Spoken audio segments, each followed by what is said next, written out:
Exercise number 19 है errors of tenses based on rule number 8 to 15।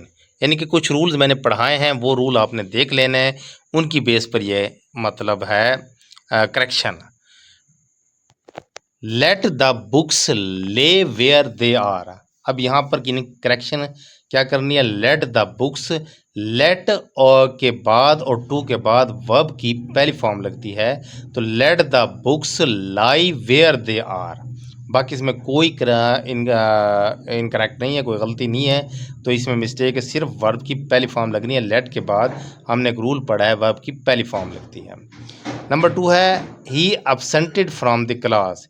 अब हमने एक रूल पढ़ा है कि absent के बाद हमेशा रिफ्लेक्सिव प्रोनाउन लगता है, तो करेक्ट सेंटेंस बनेगा he absented himself from the class. Number 3 है if he had been wealthy he would help him. अब हमने एक रूल पढ़ा है कि हैड प्लस थर्ड फॉर्म आ जाए तो फिर इसके बाद वाली क्लास में आपने would have plus third form लगानी है, तो करेक्ट सेंटेंस बनेगा। ये शर्तिया जुमले होते हैं, कंडीशनल क्लासेस होती हैं, तो इनमें ऐसे लगता है if he had been wealthy he would have helped him आएगा, ये करेक्ट है।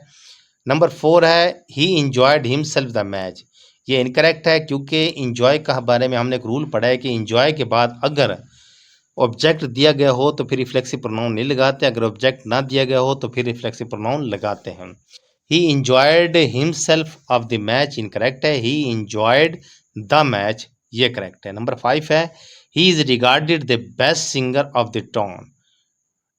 अच्छा, रिगार्डेड के बाद हमने पढ़ा है कि एज लगाना है, he is regarded as the best singer of the town, ये करेक्ट है। हमने कुछ रूल पढ़े हैं कि कुछ वर्ब्स के बाद जो है ना आपने क्या करना है कि एज लगाना है, तो उसमें रिगार्ड भी शामिल था, तो रिगार्ड के बाद आपने क्या करना है, एज लगा देना है। नंबर 6 है it is time we leave the office. अब हमने कुछ वर्ड पढ़े थे, it is time, it is high time, as if, as though, इनके बाद हमेशा पास्ट टेंस लगता है या वर लगता है, तो फिर क्या आएगा, वी लेफ्ट आएगा। नंबर 6 को देखें, it is time we left the office. Number 7 है I wish I C her again. ये वही 6 सेंटेंस के मुताबिक आई विश आई सा हर अगेन, यहाँ पर सा आएगा क्योंकि पास्ट टेंस में ले जाना है। आई विश आ जाए, इट इज़ टाइम आ जाए, एज इफ, एज द वगैरह ये आ जाए, तो आपने क्या करना है, पास्ट टेंस की कोई शक्ल लगानी है। नंबर 8 है शी टॉक्स एज दाओ she is a film star. तो देखें शी टॉक्स एज दाओ आ गया है, तो हमने पढ़ा है कि इसको पास्ट टेंस में ले जाएंगे, she were a uh film star. अब यहाँ पर आप एक सवाल पूछेंगे शी वाज आता है, तो हमने एक रूल पढ़ा है कि as though, as if, it is time, इनके बाद हमेशा वर लगाएं या पास्ट टेंस की कोई शक्ल लगाएं, तो फिर यहाँ पर शी वर आएगा। 9 है he walks as if he is lame, तो यहाँ पर आएगा ही वर लैम, ये वही रूल चलता आ रहा है। नंबर 10 है if he had applied he would get the job. अब ये कंडीशनल सेंटेंस है, पहले हिस्से में हैड प्लस थर्ड फॉर्म लगा है, तो दूसरे हिस्से में would have plus third form लगेगा। If he had applied he would have got the job, ये करेक्ट है। नंबर 11 देखिए he might have written a letter if I informed him. तो यहाँ पर पहला हिस्सा बाद में दिया और बाद वाला हिस्सा पहले दे दिया है, तो इसको दुरुस्त कर लेते हैं। He might have written a letter, ये तो करेक्ट है। इफ आई हैड इन्फॉर्म्ड, यहाँ पर आई हैड इन्फॉर्म्ड आएगा क्योंकि कंडीशनल सेंटेंस में हमने हैड प्लस थर्ड फॉर्म लगानी है। नंबर 12 है let him went to college. तो let him go to college, let के बाद हमेशा वर्ब की पहली फॉर्म लगाएं, वेंट को गो में तब्दील करें। नंबर 13 है he enlisted himself in the army, ये इनकरेक्ट है, इनलिस्ट के बाद नो रिफ्लेक्सिव प्रोनाउन नहीं लगाना है। नंबर 13 देखें ही इनलिस्टेड इन द आर्मी, ये करेक्ट है। नंबर 14 है ही फेड हिमसेल्फ ऑन मिल्क। तो फेड ये जो फीड है, तो इसके बाद आपने रिफ्लेक्सिव प्रोनाउन नहीं लगाना, तो ही फेड ऑन मिल्क आएगा। नंबर 15 है he avenged on the enemy, ये इनकरेक्ट है क्योंकि अवेंज के बाद रिफ्लेक्सिव प्रोनाउन लगाना है, he avenged himself on the enemy.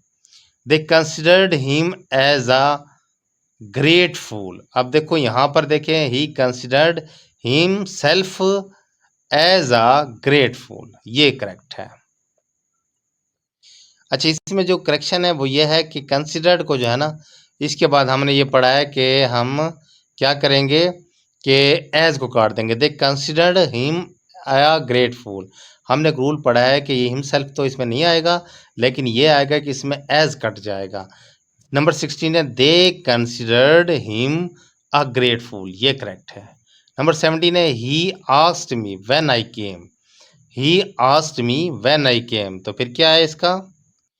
He asked me when I had come, क्योंकि ये कंडीशनल सेंटेंस में आता है व्हेन और इफ, तो व्हेन आई हैड कम।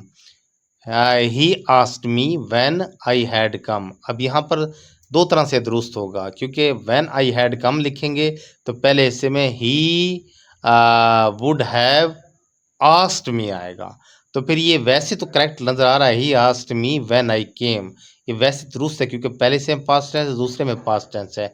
लेकिन इसको हम पास्ट परफेक्ट में कन्वर्ट कर देंगे तो यहाँ पर यह आ जाएगा ही आस्क्ड मी की जगह he would have asked me when I had come. Number 18 है I do not know where was he at that time. अब इसमें करेक्शन क्या है? इसमें करेक्शन ये है कि क्वेश्चन वर्ड आया हुआ है, तो क्वेश्चन वर्ड का हमने एक रूल पढ़ा है कि अगर ये सेंटेंस के दरमियान में इस्तेमाल हो तो उसके बाद इसकी जो तरतीब है वो मस्बत अंदाज में कर देंगे, पॉजिटिव कर देंगे, यानी कि हेल्पिंग वर्ब बाद में लिखेंगे और जो फाइल है वो पहले आ जाएगा। तो करेक्ट बनेगा I do not know where he was at that time, यानी कि ही पहले आ जाएगा, वाज बाद में। नंबर 19 है he said to them if can you help me, ये इनकरेक्ट है क्योंकि आपने पढ़ा है कि क्वेश्चन वर्ड इसमें इफ़ भी है, हाउ भी है, वेयर भी है, ये अगर आ जाए तो फिर आपने क्या करना है, फिर आपने इसकी जुमले की तरतीब दुरुस्त कर देनी है। नंबर 19 है he said to me to them if you could help him. अब यहाँ पर कैन की जगह कुड आएगा, क्योंकि यहाँ पर क्या है, पहले हिस्से में पास्ट टेंस है, दूसरे हिस्से में ऑटोमेटिकली हमने पास्ट कर देना है और जुमले की जो तरतीब है वो सही कर देनी है मस्बत अंदाज में। He said to them if you could help me, तो ये दुरुस्त हो जाएगा। नंबर 20 है Pakistan would have won the match if the players played responsibility, यहाँ पर हैड प्लेड आएगा क्योंकि वुड हैव वन ये थर्ड फॉर्म लग चुकी है, तो यहाँ पर if the player had played responsibility, इस तरह करेंगे तो जुमला दुरुस्त हो जाएगा। क्योंकि हमने एक रूल पढ़ा है कि हैड के साथ थर्ड फॉर्म अगर कंडीशनल सेंटेंस में हो तो बाद वाले जुमले में क्या करना है, would have plus third form लगाना है। तो इसको जुमले को तरतीब उल्ट की हुई है, शर्तिया जुमला बाद में लिखा है और जो इसकी जो सबऑर्डिनेट क्लास है वो पहले लिख दी है। तो जुमला तो वैसे दुरुस्त है, पहले भी लिखा जा सकता है कंडीशनल सेंटेंस और बाद में भी, लेकिन इसके जो रूल हैं उसके मुताबिक ये हैड प्लस थर्ड फॉर्म आएगा। ये हमारी एक्सरसाइज मुकम्मल हो चुकी है। अब नेक्स्ट देखते हैं।